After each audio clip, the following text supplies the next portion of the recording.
Good afternoon, everyone. Good afternoon, and welcome back to the JBDC feature of the entrepreneur's journey. It is a rainy October day, a rainy October morning, a rainy October night. My name is Kira Wolters, and I'm your host and speaker for the entrepreneur's journey. And this afternoon, as you sit with me, whether on Instagram or you're in Zoom chat, you know that we're about to have a conversation with one of Jamaica's rising entrepreneurial icons, and it's going to be a wholesome conversation. This afternoon, who do I have with me? None other than Almando Cox, CEO of Resolve IT Limited. And any technological problems that you have, he will resolve it. See what I did there, Almando. How are you doing? Almando, your mic is not unmuted. Yeah, good afternoon. I'm well. I'm well, thanks. Good afternoon, everyone. Thanks for inviting me. Welcome, Almando. Now, this afternoon, I still will have the Resolve It. I always call it Resolve It idea. I used to do it by mistake, but now I do it on purpose That's for good. your technological problems, right? No, Almando has over 2 decades experience in the IT industry and almost just as much experience as an entrepreneur. He has a master's degree from University of Liverpool.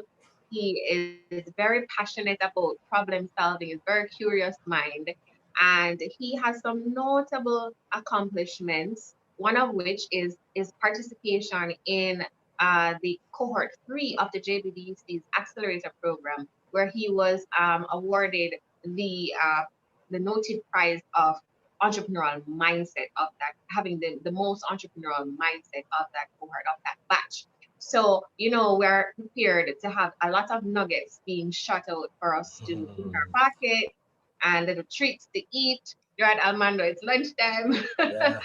um, so we're starting off the story. Tell us how are you and how are things going with you on this rainy October during this time of disruption, as we were saying before. Yeah. Yeah. Well, like most of us, we are not able to move around, the way we'd like to move around because of the congestion. But we have to also be grateful. Sometimes we may say we want rain, and sometimes we have maybe too much rain.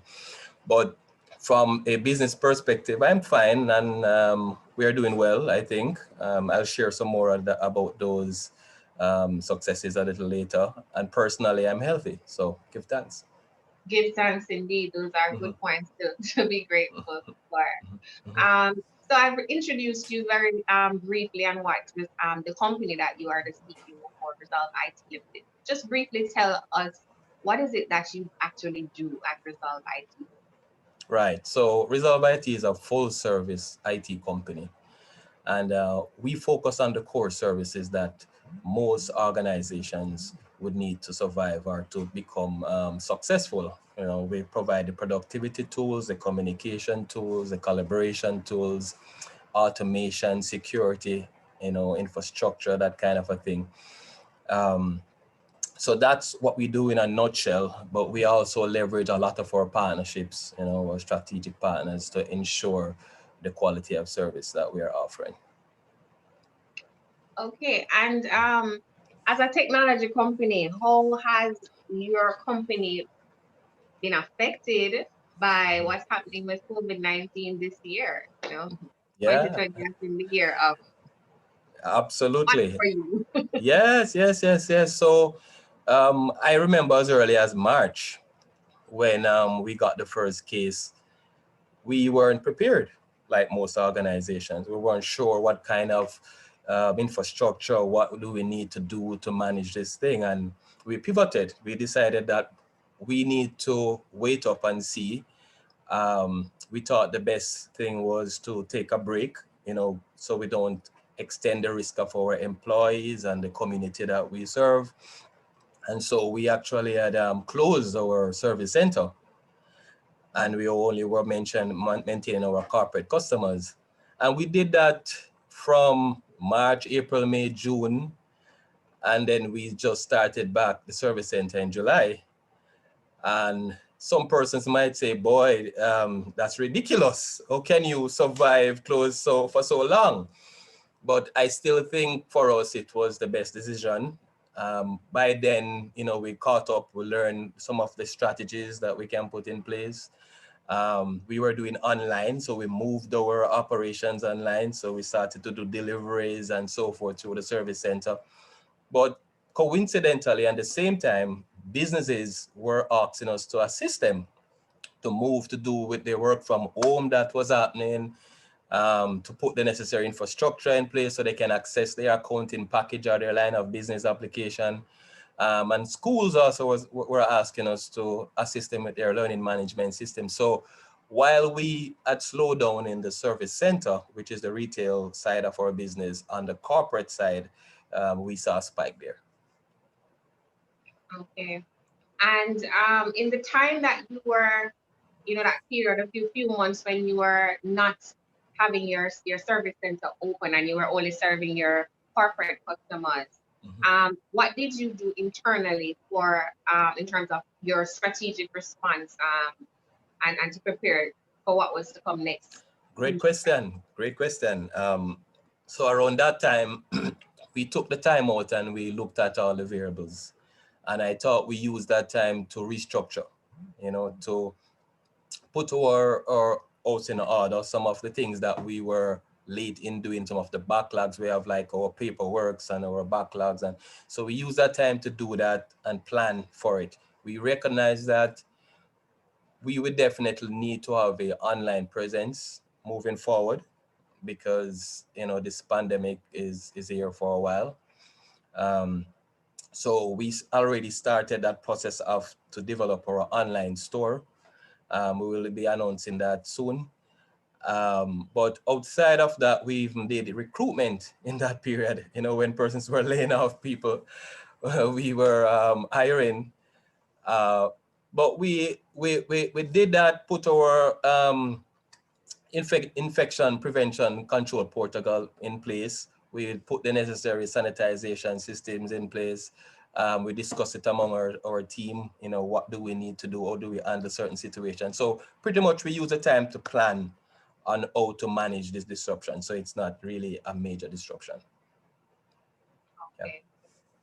All right. And so now that we are pretty much several months into this scenario of, I don't know if we call it. No, we're calling it period of disruption, we're calling it COVID-19 era.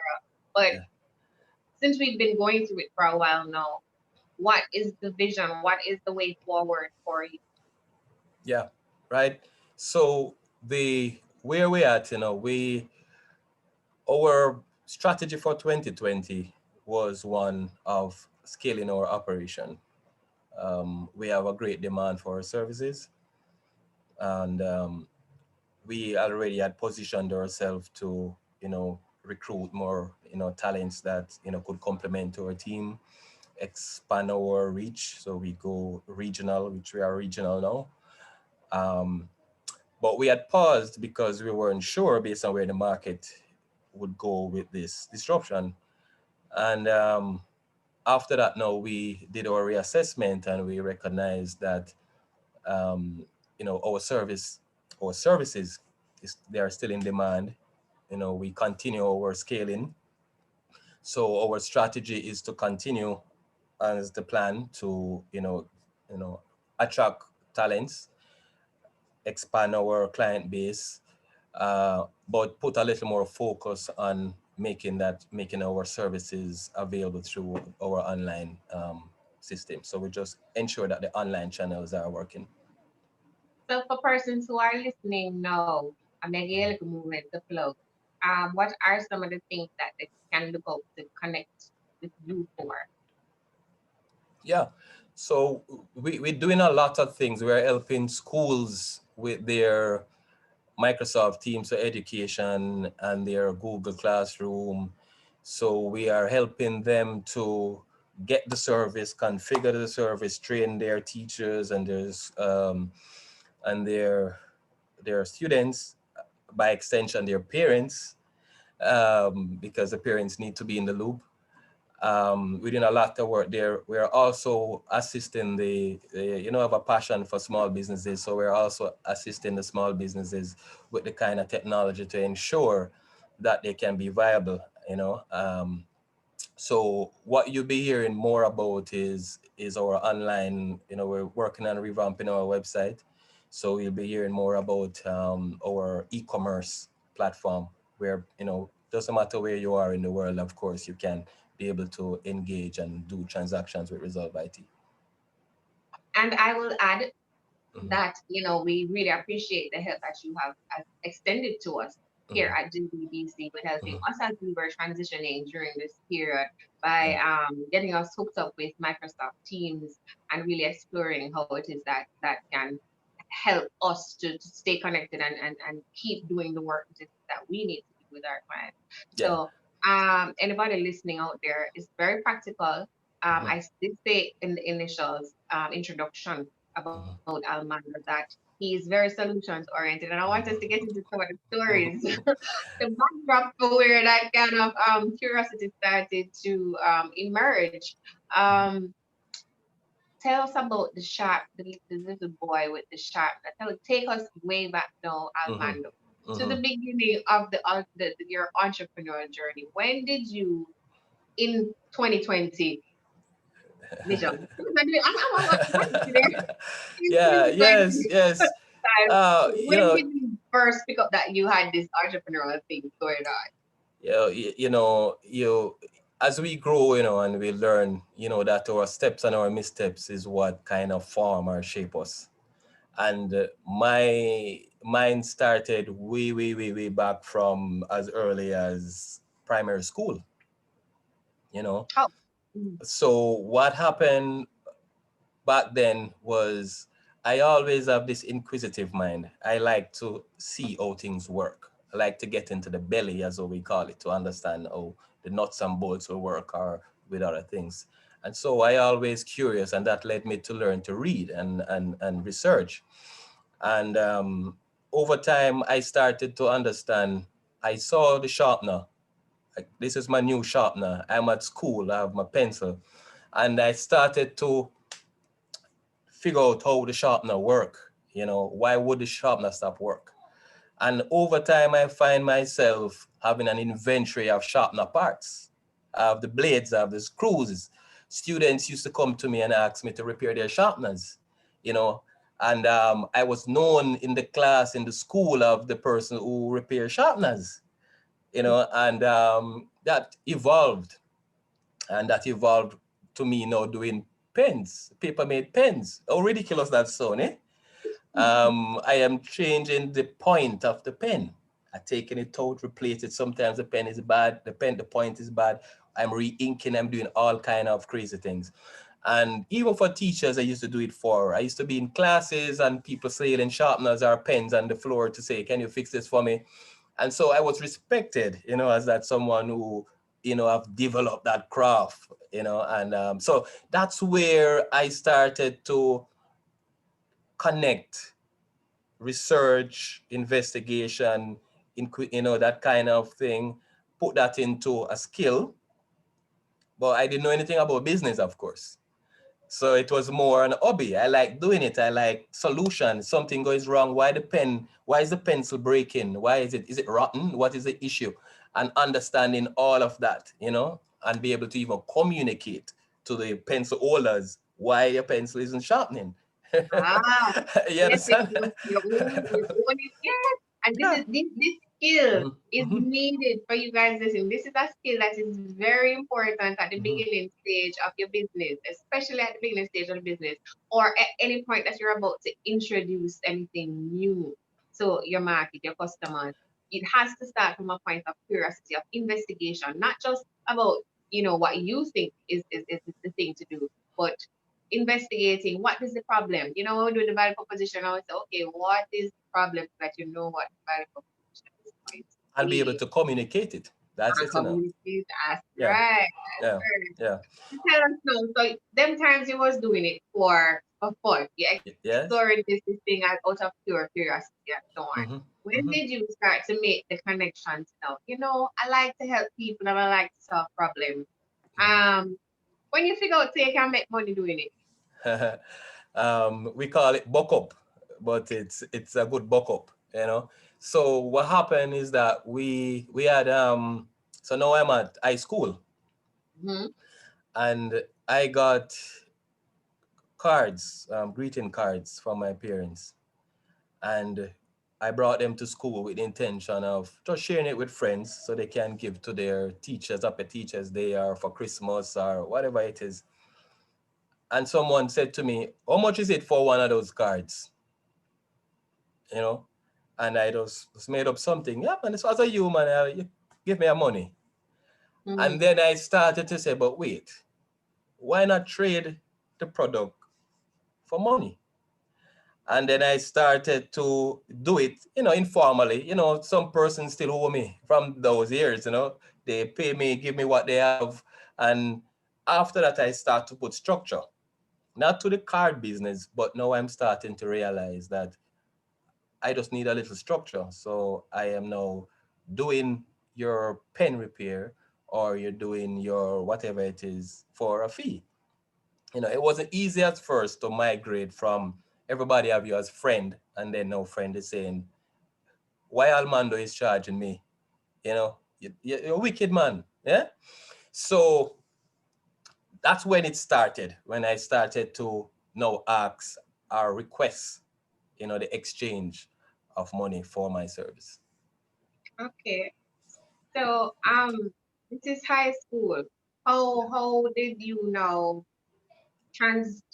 transfer all of this learning Mhm. to the point where you actually started your actual very first business? Yeah. So And what was that business? so I started to because I my first passion was electronics repair. So I used to like electronics. That's I what you did developed, in school. That's what you yeah, did. You did because you went to a technical school. You learned electronics. electrical. Well, my school was Bridgeport High School, when we did electricity and electronics there, and I used to do both electrical and electronics, and I used to know do that as a hobby on my veranda at home. I used to repair appliance, so I'm an appliance technician. Your fan, your blender, your TV, your radio, all that kind of stuff. So I became known as a community technician, and I used to assist the public transportations like the taxis to put audio sound system in their cars and in their buses and all that kind of stuff. So I became known for that kind of thing. I still was collecting, but there was no structure. There was no structure. But it got to a stage where I find myself having a lot of things on my veranda. Now I'm have to manage junk. People don't want this, but they just come and give it to you, but they don't really have money to fix it. And that caused me to start to think about a strategy how to manage, you know, the amount of things that person will carry. And then that's when I started to introduce deposits. So persons, if you don't have a deposit, then don't bring it come, because you really don't have any money to fix a thing. And then eventually now I had to move to a commercial space, because now I was getting business. Now I couldn't do it by myself anymore. And while doing all that, I was still fully employed. So I Mm. was still fully employed and doing business straight up for many years, right? And then eventually, I got an opportunity to get a corporate space. And then I got the corporate space, and then that's when the conversation about business started. At that time I was trading, but not really a business, you know? Mm. Yeah. And then tell me how that changed for you. And you said that you went into a corporate space. Hmm. What were the changes that, because you already were trading, as you said, but Hmm. what were the things that changed in structure, in form, and in how you were now operating once you started to treat it like business? Yeah. So because I over time, had started to develop a client base.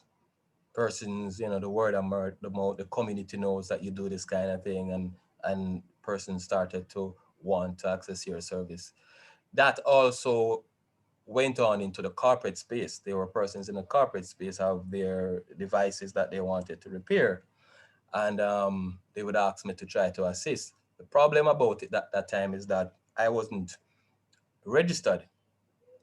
I didn't have a GCT number and that kind of situation. And from the corporate side, if I can't charge a GCT for sure, but also they want to be able to claim back and their GCT and that kind of thing if they have to be doing that kind of transaction. So one of my first clients who are still with me from 15, 16 years, they were the one who encouraged me to go and register. And once I did that, um, it now caused me to start to consider other things, but still not sure about how to do these things. I didn't go to school to do business administration. Everything I do is technical. So I developed electronics, electrical, computing. I went up through all of that kind of thing. But here comes a situation when one day the tax person said to me that, hey, you owe us some money. And first I'm hearing about certain and certain taxes at that time. So ignorant, right? Say I'm running business and so ignorant. And we went in, get the knowledge, still do the research and read some more, understand. And then it dawned on us that it's not business as usual. Can't just be doing things like that without structure in the bookkeeping side of things. So tax persons at the time assisted us to do the kind of thing that we need to do. But we started now to put shape to an organization at that time. We were forced to, and we had Exactly. to sustain. Yeah. So the point is, we at JBDC offer the service of giving advice. And sometimes this advice is taken for granted by publics who think, but I mean, advice, but when you are starting out, Hmm. what you don't know, we have the same way say what you don't know won't hurt you, but Hmm. not in business. Anything that the more you know, the better. Anything that you don't know has the Absolutely. potential of hurting you. And Absolutely. that's I would take that as a learning point Hmm. that it is always important to be in the know about what are the formal requirements, what are the to operate your business and the industry based on the industry that you're in, because some industries do have peculiarities or nuances where you have to get more, And I go want more. to add to that, Kira, if I may. I wasn't fortunate like some persons. I didn't have a mentor in Mm, terms of a business mentor. Someone has done it before and, say, well, avoid that, step. I did by exploring, through exploration, I would identify certain things and I say, well, this model is working. All right, let's try it some more. This model isn't working. And there's a lot of missteps. I mean, let me not even try to pretty that up. mm. There's a lot of missteps, you're doing things wrong. Um, but the important thing there was all of those little missteps is what I can use to guide my decisions today, right? So, once you learn from them, that's fine. So some of the things that says I don't know if I'm gonna just paraphrase, but there's a Mhm. saying that says like smart people learn from their own mistakes, and then there's a really wise people learn from the mistakes of others. Mhm. So if anybody is watching and they haven't made some of the mistakes yet, Mhm. not every mistake has to make, right? Mhm. You can actually benefit from getting guidance before and during at any point at all that you're operating your business. And you're gonna still end up making mistakes. You're gonna still have pitfalls. There are gonna still be things that you will not be able to foresee. But it certainly does help you if you are taking care of some of the things that you can anticipate and prepare yourself for them beforehand so that those things don't throw you for a loop, Absolutely.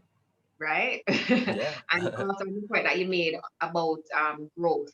You were growing organically, which is Yes. where a lot of business people do. This you Yes. start doing that Hmm. thing, but then you start attracting more and more and more in terms of the customer base. And that customer base now starts to change in terms of their needs. And your corporate clients were saying, hey, we need you to be a formal business because Hmm. it helps us. in Mhm. certain regards when you do that. So that's another thing that it don't make sense you delay that. Prepare yourself and get straight so that you can navigate this and And, do quicker. and another point on that, Kira, is that you see, as you grow, you're consumed by the operations, the operational activities, serving customers, getting what you need to do. So you are consumed by that. You don't spend a lot of time in dealing with the strategic and the corporate governance side of things, which is also important, right? And so if I had a JBDC, so to speak, back then when I was doing this, then I may have been, tripled 4 times where I'm at now. Not complaining, but the point I wanted to make is that when you have organizations like JBDC available, then that definitely is a great value for organizations who are of entrepreneurial mind. Get somebody who can bounce things off of, instead of you have to go and try it, you know? And the important part of that, of course, which maybe a lot of person don't know, it is free. Don't Very free. uh, so you're operating your electronic store. Hmm. What was the next big or most significant event in this journey that you've been on? So we're still back in the days, or we're talking about up to now Oh my, 2020? well, I want you to guide us, just talk us through your transition from Okay. the electronics store into Yeah. Result Yeah. IT. Okay. Right. So we at that time we were doing a lot of appliance and less computers. So name it, microwave. The only thing we didn't touch at the time probably was with refrigerator and stove, but everything else we would handle. But just like business, you have to continuously review. You have to review where you are, and from that point, we started to check and realize that yeah, this is cool, but this is not really where we want to be, and we needed to transition into computer technology more, and so at that point, what we did was to brought in computer. Then because our corporate clients now is now demanding services, hey, can you do this? Can you do that? Can you do that? You're realizing that there is a need, there's a demand for that kind of thing. Can you do networking? And we're saying, but no, not really. But I am seeing that there's a market for it. So guess what happened? Again, remember this little boy who loves, to inquire and research and that kind of thing. That's what happened. I started to research all these things. I do my reading. I then do a course into the particular project, right? So all of those times I went up, I'll go through, either I'll do the regular A+ to deal with computer report repair. Then I'll go to networking. So I do the networking course. Then I'll go through to do computer course. So while I knew a lot of things, for me, it's always important to get it to validate what I think I know. And my position on that is to formalize it. And I call formalization meaning you go through some training process or some Mm. kind of evaluation to say, yes, this is how it is, but this is how they're doing it in America. This is how they're doing it in Europe. This is how they're doing it in Japan. And you can use all that kind of knowledge that you get through, the learning and apply it. So eventually we started to onboard these additional services. We started to do, for just our special clients or networking. We used to do repair Macs early back in the days. And then we started known for repairing Macintosh because there's not a lot of Mac repair technicians used to be in Jamaica. And then we started to develop. Word of mouth again was the thing for us. We never have any money putting in paper, ads in the paper. It was just you're doing a good job and your clients think you're doing a good job and they'll tell their colleagues, and it goes from one to another. The employees of the organization will tell their friend who also knows who works somewhere else. And then that cause now your client base to grow. And then as your client base grow, you again you evaluated. We checked and we changed our business model again from what in computer term is called break fix. Break fix meaning if something goes wrong, call the technician. Again, that wasn't where we wanted to be because we saw this, we had this vision that if it means that you have to wait till something goes wrong before us to get any money to eat food, then something will be wrong because it's in our intention to fix the thing the best of our ability. We're not going to be fixing it with the intention for it to be calling us back again, right? So we needed to be a little more value to our customers. And so we started to be proactive. We started to look at things to ensure that we even know that the thing will break down before it break. And that is how now we start to develop our service contracts with our customers. And then that is how it developed now that we move our strategy from the break fix to what is called a recurring revenue model. So we maintain your operations for you. We do everything that if you need your antivirus to make sure it's up, you need the different security to make sure it's up. You need to make sure your email is working, your QuickBooks or your Peachtree or whichever line of business. We take care of all of that for you. So you outsource that and give us that responsibility while you focus on what you do best. So we had changed maybe 2 or 3 times our business model. And that's where we are at now. We are at our recurring revenue model, but but it's complemented now by our service center because also we are doing a good job based on the feedback we are getting from our customers and the end users are asking that they need our services as well. So 2 years, 3 years back, we established our service center in State Mall where we are offering repairs to phones, tablets, mobile devices, computers, all that kind of jazz that may be a bother to you. So you are a moving from just trading without registration to Mhm, registered business operating now, growing organically and mhm, figuring things out, just having a natural curiosity to mhm, now being a limited liability company. What mhm. led you to seek assistance through the accelerator program? What were you trying to achieve when you made that move? Great question. So you remember I said earlier in this conversation that I like to validate. And whilst I had many experience, as you see, at the time I think I started the program, I would have gone over 16 years of business experience. Again, I never have that.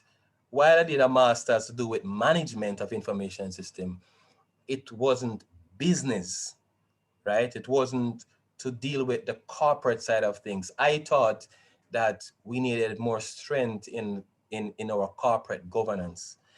And especially being that we have so many strategic partners we are looking to grow, there's no way we can scale an organization without having corporate governance. And by that I meant to our attendees, a structure in place, to do the checks and balances, in the planning of your business, the auditing side of things, as the best practices how to ensure that things are done above board, right? So so that's what happened, Kira. Um, but yeah, so we changed to, I lose my train of thought a while ago because there were so many things I wanted to say a while ago.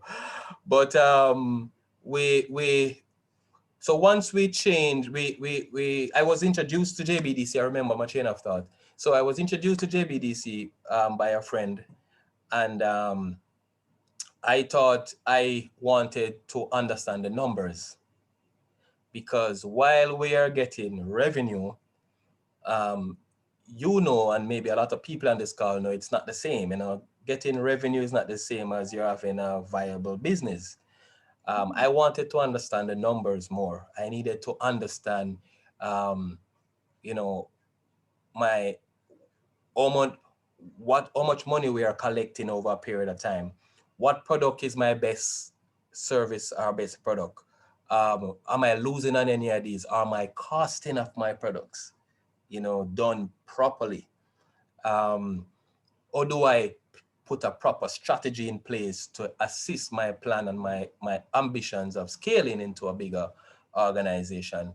And and I thought that JBDC would be a good avenue. And then of course, and I have to say this part that you see, networking, Kira, is very important. Any entrepreneur or mind must align with a space that you can bounce things off, of people. You can learn, you can develop, you can people can share best practices with you, and that is the case. That is the case here, right? I went to JBDC with an open mind to say, well, let's see if JBDC can help me with networking and with my numbers, and I went there, and the rest is is history. I just wanted to say, did you actually get that? Oh Or what yes, did you get what you were looking for? and more and more, absolutely. So I everybody who hear me say JBDC, I keep saying, it is the best kept secret. It is. So again, I said I was managing my expectations, so I was interested in the networking part of it and the numbers. But while going through those sessions, 3 months of it or so, it opened my eyes even wider that there are things that we were doing, but we didn't understand its direct impact to us as an organization, and also as the impact to our client. Um, so we were able to get to a point of understanding that there are some products and services that we have that it's okay that we maintain them, although it's not really making a lot of money. We call it loss leader. So, but it attracts our client. It helps to deliver that particular experience that we desire to get to, that we are offering to our clients. So we maintain some of those, but there are also some products that really they were just on the books. They didn't make sense, and some products were just too expensive to maintain, and the overhead was too great. So yes, we were able to get to the point, still working on it, of course.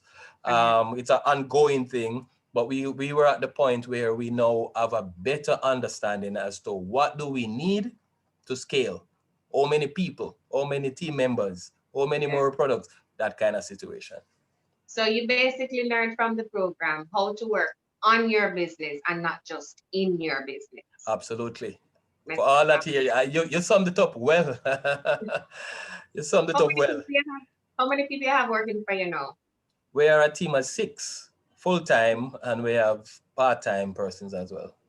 What kind of boss are you? That's a question that we should ask the team, team, Remember, the team members. But I am simple. I'm very simple. It's just the results. So it is. You know, can we get this done? All right. How? Okay, you tell me how. All right, that sounds cool. Let's do it. Kind of a thing. Yeah. okay, Hmm. simple. Yeah, man. I like simplicity. Okay. So if I ask them, what them would I say?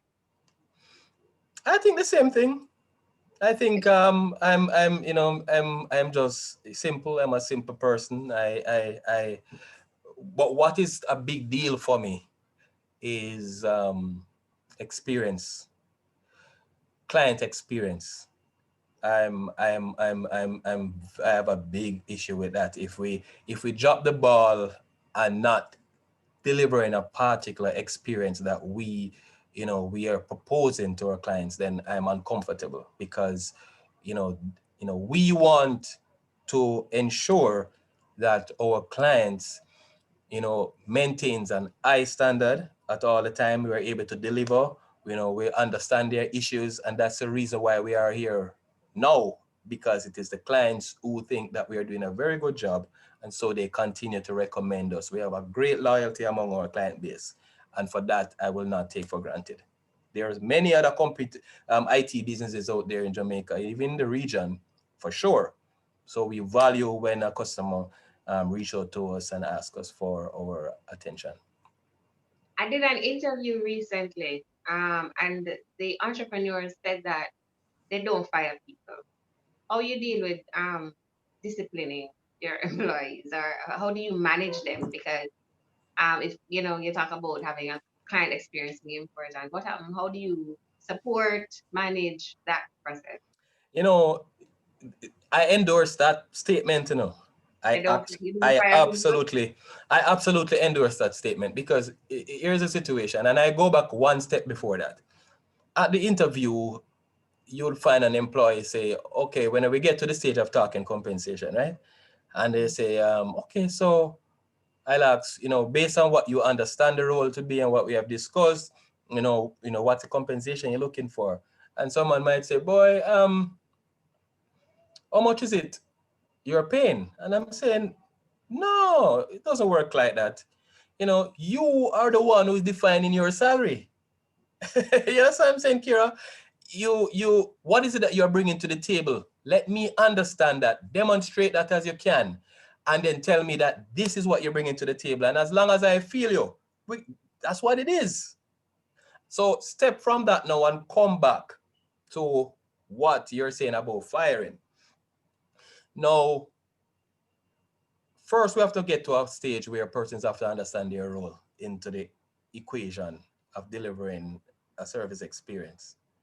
Once that is defined, then there are systems in place to help to keep you on track. We have our appraisal system, right? Appraisal, the goals are set, it's evaluated.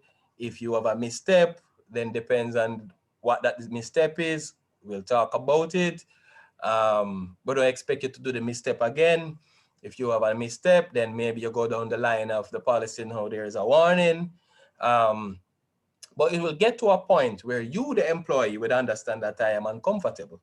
I always do that. I'm not, it doesn't help me nor you, the employee, to know that I'm saying my mind, but Kira, Kira not going to cut it.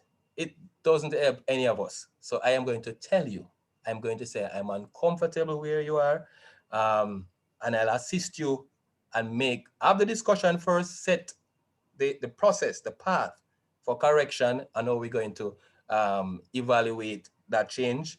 And you will get to a point where you know that you're still not in line. So you decide to make that change. That's how it is. So that is why I subscribe to that statement. Simplicity and communication, big tools. Yeah, man. I believe Okay, so. I get it. I get Mm-hmm. it. Mm-hmm. Okay.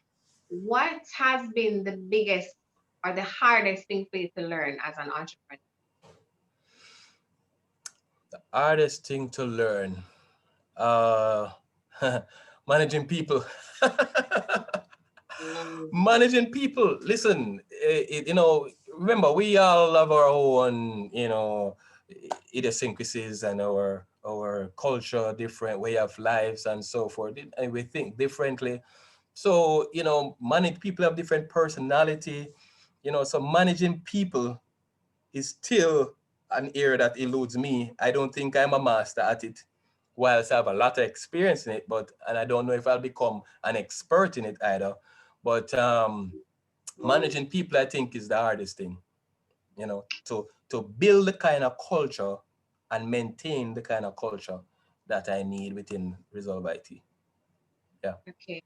So if managing people has been and continues to be one of the biggest things for you to learn, do Mm-hmm. you have or have you formed a philosophy that keeps you sane or helps you to do this in a way that doesn't get you frustrated or Absolutely. Um, so that is some of the things I've mentioned to you about, a process, the evaluation, the warning letter and that kind of situation, where we're checking sometimes. So we check in to see where we are. So those little systems are in place. But from my point of view, I come to a realization that I don't have the answers for everything. Um, and training once people. and once I accept that position. I mean, I wasn't like that before. I used to always think that I can fix everything because I'm a fixer man. I fix everything. You But resolve it. yes, yes. But I have grown and matured to a stage where I understand that I can't do everything. There are some things I must accept, get the wisdom, the serenity prior of the wisdom to understand the difference between what I can change and what I can't change. And that's my position. Okay. So I'm gonna say your philosophy based on what you just said Hmm. is that you need people. You Of need you course. need you need the people, and Yeah. so Yeah. okay, Absolutely. Can't be done you without. I have to have a team. need the people. Yeah. You need them. I Hmm. can't do it alone. All Hmm. right. What's been the most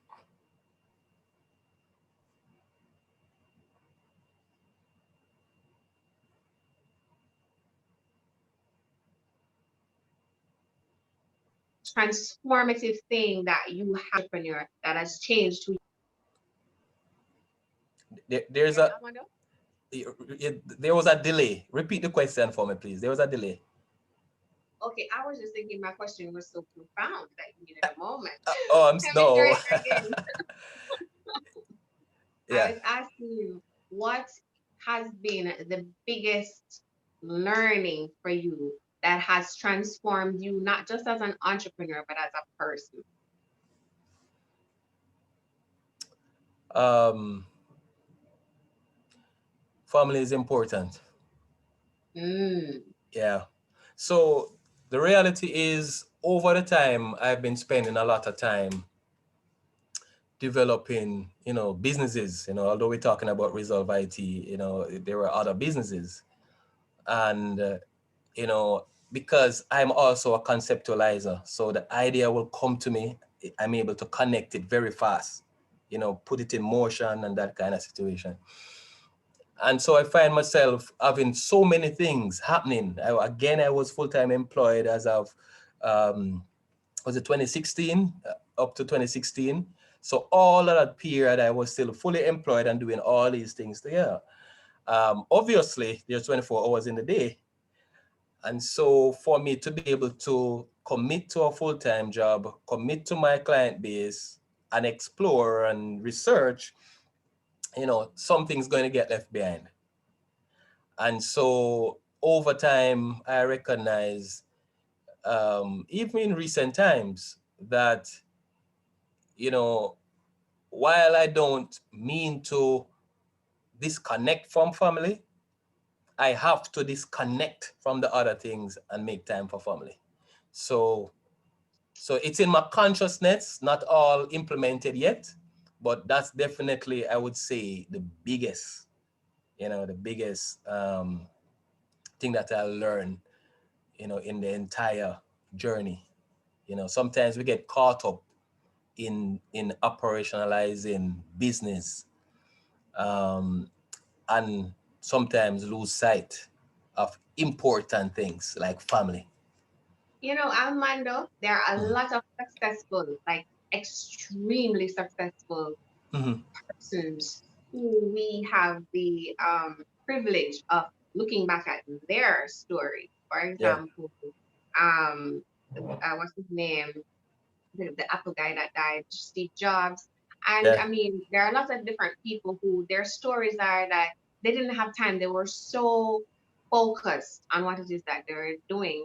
And yeah. as you said that a while ago, you're on this journey, you're still a young man, Mm-hmm. accounts.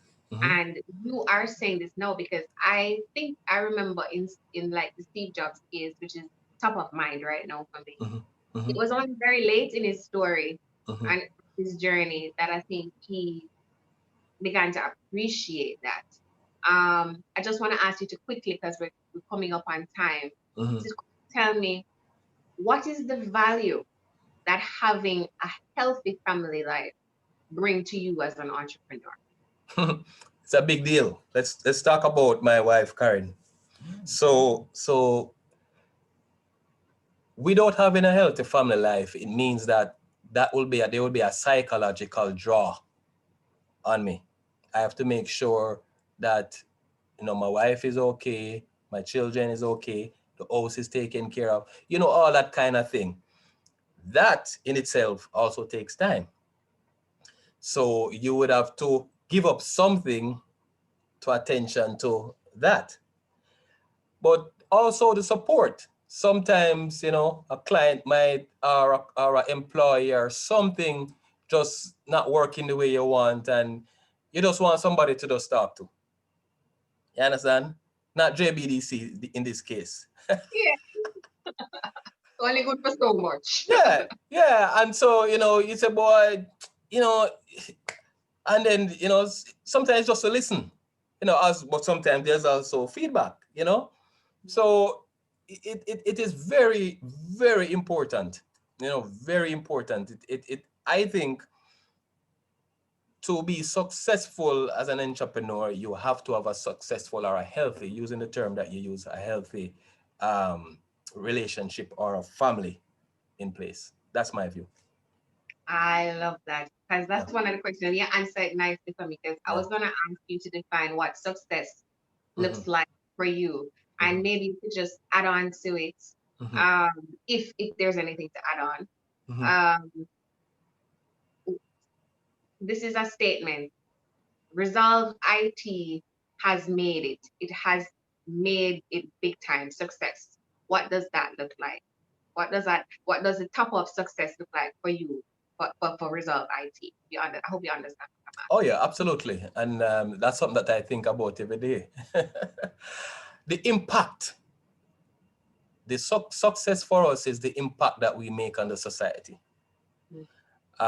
We're still doing it. We're doing it through the nonprofits organization that we do a lot of work with. We're doing it in the education space. We're doing it through the small businesses of Jamaica and the Caribbean. Um, we still know that we still think we have a lot of work to do, right? But we want to get to a stage where we can say, well, this particular thing in the society who is helping the majority is a result of the input of Resolve IT. Oh wow. Right. So it is that kind of impact that I'm interested in. And the truth is we are doing a lot of things, simultaneously, but I don't Mhm. think we'll ever get to the stage of saying we are done, because there's always an evolution of technology and concerns, right? And then I must say as well, the other part that would balance that for me is that for all the persons within our team, we want to get them to a stage, to develop both their professional life, so they are able to be so in demand that people would want to recruit them. It sounds funny, but it's true, right? Develop with their skill set, develop, be qualified in all the areas that they're serving, and by extension that will also do their personal development and help even develop their families. So success is really around the impact that we create in the lives of the people who are in our space. I love that response. I love that answer because my personal view is that Mm-hmm, success really needs to be rounded. A lot of the times mm-hmm, when we think of and we speak about success or read about it, it is on from a perspective of what we have achieved materially, mm-hmm, mm-hmm, it's measured in terms of money and material acquisitions and so on. mm-hmm. But I think a wholesome life is what we really should seek to develop, and that means the impact that you're talking about. A wholesome life has positive impact and Yeah, contributes, and that can look successful for anybody if they have that, absolutely. perspective. Um, I soon make a little confession. Persons Mm-hmm, on Instagram, persons here in the Zoom, I apologize profusely for not even knowing what you're saying right now because my confession is I am sitting, not even sitting properly. I am propped up on the edge of my bed. My phone is literally tied to the grill of my window because the light gone and nothing else works, and the Zoom entrepreneur's journey had to continue. The show had to continue. And so I can't reach over to touch the phone to see what's going on in the chat. I'm really sorry. So I was going to go this week and bless your hearts. And I don't know if I can't even see it because the belt I used to tie it and I can't see anything. I'm sorry. I just can't this week. So sorry. If you can look there, Almando, and see it, that would be great. If you can do the manipulation and see if anybody's saying anything to you, Yeah. anybody asking you any questions, they can answer great, but I can't do it because Hmm. I'm balanced it. I Okay. understand. I understand. And I must say, you see, what you have just described is how you have reacted to a particular issue. So I'm sure you didn't plan for this morning, this afternoon. And so here comes a situation, something goes wrong, you lost power, then you reacted and you put what is called a contingency in place. That is the way I want our businesses to think. That's the kind of services that we offer to our client base. We help you to be proactive. There's a problem, the server is crashed, you have a virus outbreak. We think one step along the line. So that's the kind of service that we offer. Love. You're like you're Yeah, like in the pockets right there, right on the shoulder. Yo, yeah, something going on. We're here with you. We're gonna help you figure it out because you got absolutely. it. You help them to resolve it. Resolve it. I'm Yeah. back. It's Can't quite help. fine. It's okay. It's registered as Resolve IT, but customers say we resolve it, and they call us Resolve it because we do that too. Exactly. It's Yes. like pun intended. Yeah. Pun intended. So I think we have 2 minutes. Quick, quick, quick. You see, Mhm. you didn't have any business mentors while you were coming up, but you appreciate that. Do you do any kind of reading or studying that acts as a mentoring process for you? And who are those persons if you do? Yeah. I spoke about the our passion for my passion for education and for the nonprofit, also for entrepreneurs, but also the youth. And so we have schools that we assist and we try to help them. Recently we have assisted Universal Service Fund with their intern. The first time we have facilitated them, so there was an intern that we facilitated to learn the entire thing about repairs and so forth. So we extend our space. I also serve on some IT committees and some boards where I can, assist and give guidance. And we do some pro bono work sometimes as well. But Oh, I, so I didn't get it, but I do give it. all right, bless you for that. Really Yeah, appreciate it. I'm gonna wrap things up right now because I'm thinking that we have like 1 minute left. sure. Almando, thank you so much for a very robust discussion, for sharing your time and sharing your story with us here on the Entrepreneur's Journey. We are Mhm. very proud of you, and we have nothing but the best in terms of wishes for your continued success for you and your team at Resolve IT Limited. And I'm sure you would have been getting some love from the audience that's viewing with us this afternoon. For you who have been spending your lunchtime with us, I want to thank you for being here with us this afternoon. And enjoy lunch if you haven't had it yet. Go on and enjoy lunch. And we look forward to sharing another entrepreneur's journey with you next Friday. Same place, right here on Zoom, right here on Instagram Live. And until then, I'm Kira Walters saying have a good afternoon and a good weekend. Bye. Bye.